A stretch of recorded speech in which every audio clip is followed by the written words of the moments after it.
So probably the bane of my husband's existence is I get a lot of packages that I don't know. I just, ask my mailman.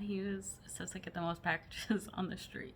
So that's why I always need little box cutters just to kind of have to open them. These were gifted me from the brand, but it's always at Wicked Mass Review. So what I love too, this has this beautiful, cute little shape. And sometimes I even like to put a little like key ring on it to kind of throw it on my keychain, especially too, like I do use them at work as well, so it's nice to be able to hold it off like your little like belt buckles.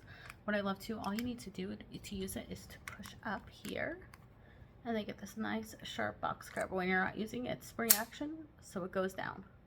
So I find that this is a little safer option than a bigger box cover, especially around my children, that it's a little harder for them to push up, but not hard for me as obviously an adult.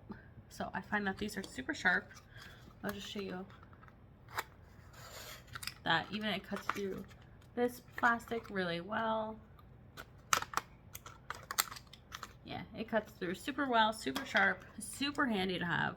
Honestly, I have a ton of these in my junk drawer because I'm always looking for them because I always need them. So if you're looking for one, these ones are definitely the cutest, and there's even a purple one that comes in the pack. So definitely one you need.